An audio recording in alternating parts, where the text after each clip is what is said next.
Are you a delivery driver struggling? No matter what you seem you could do, like anything you do, no matter what it is, you just cannot make money like you used to. Or if you're new, you're like, oh my God, this guy on YouTube said I can make money, but I'm not doing it, and things have changed, etc. Are you struggling? Let me know in the comment section right now.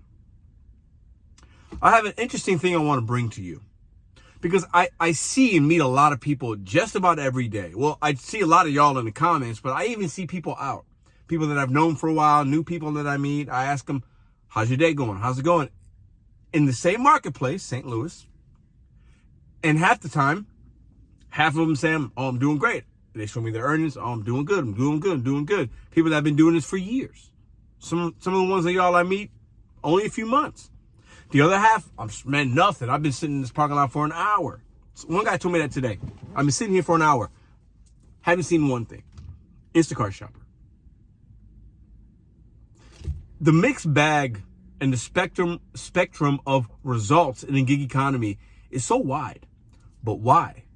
That's what I want to talk about in today's video. Welcome back to Mr.BetonYou. So a little history lesson. I've been doing this basically for 5 years. Not all full-time, but full-time for over 4. And I know a little bit about the gig economy. I'm not some savant. This isn't rocket science, okay? I can help you here and there with some tips and tricks, but this work is actually very easy. As long as you can adapt, learn your marketplace, it's not hard. But for many, it's hard to make it work, make good money. Whether you're part-time, full-time, it can be a struggle to want to actually motivate yourself to continue to do it when you have bad days. I think that's a lot of people's experience.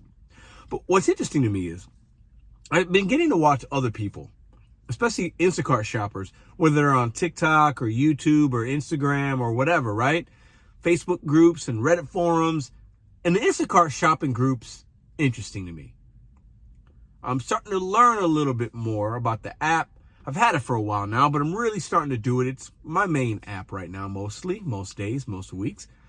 But a lot of those Instacart shoppers, the OGs, the vets that I'm learning and hearing things from, they've been doing this since 2015, 16, 17.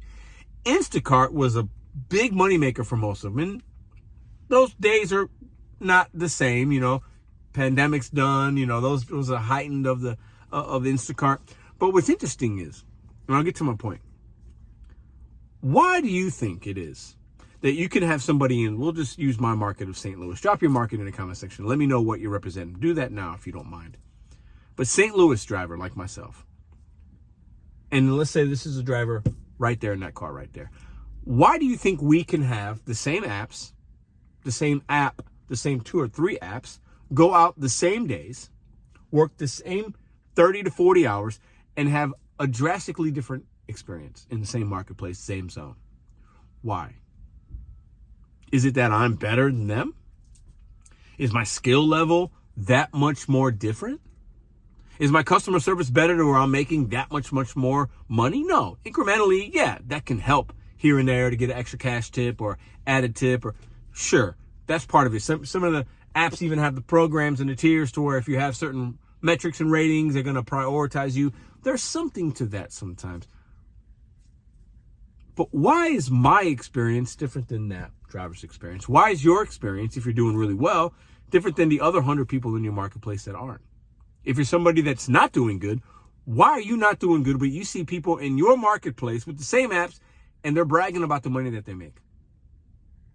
You just met somebody at a Taco Bell. Oh, I've been working since 10. I'm at $250. And you've been working since 10 and you're at $100. Why the difference?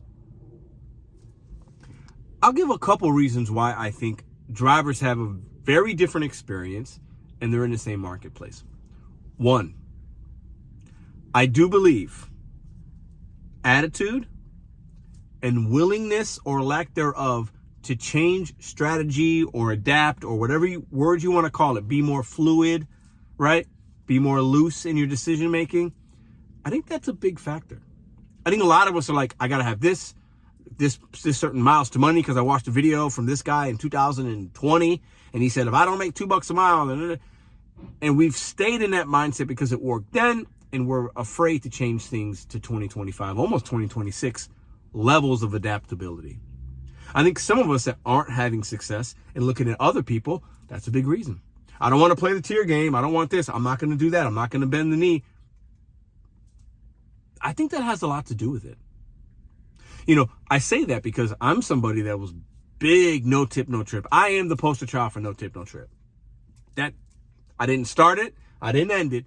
But when you think of no tip, no trip, most of you probably think of me for good or bad reasons. And I've changed my thought process on that a little bit because I work with apps like Roadie and even Instacart on some levels, a catering app, an Uber, Walmart delivery that's paying me $40. I don't know if there's a tip on there or not, but I'm going to take it because it's $40 for 5 miles. When I said that, it was mostly DoorDash because you look at these $2, $3 orders or you see $8 for 12 miles. It's like, I know there's not a tip. So then you decline it, and there's reasons for that, and I stand by those things. But my willingness to adapt has allowed me to stay in the gig economy and still do good. Do I have bad days? Absolutely. Do you have good days, bad days? We all do.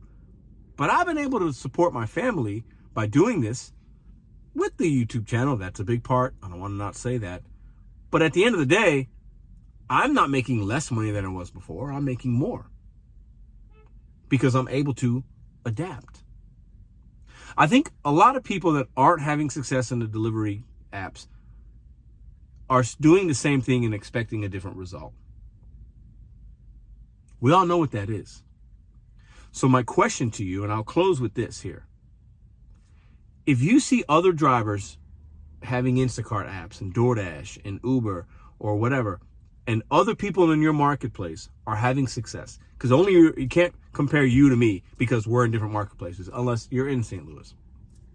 But if you're seeing other people have success with the app in your marketplace, you need to do what that person's doing. The pride, the ego, the whatever you think you know about what used to be, that has to go out the window. Because you have the same opportunities as everybody else in that marketplace. I believe that. Tier program or not, if they're having priority on an app, you can get priority on the app too. They didn't do anything to do that you can't do. So sometimes we have to look in the mirror and say, okay, if this isn't working, I'm going to stop. And some of you might need to stop, and that's okay. But others, you need to just change your mindset. Change the time you work, the day you work. These are things that you can control. You can't control what comes to your phone every single moment, but you can incrementally give yourself an advantage that driver doesn't have or that you didn't have last month. I believe that because I've done that. Why do you think drivers in the same marketplace have vastly different experiences? That's the question in today's video. I hope I shared some insights. Let me know what you think in the comment section down below. And once again, rep your marketplace in the comment section so I can look and see what areas of the America we're representing on this channel. See you tomorrow.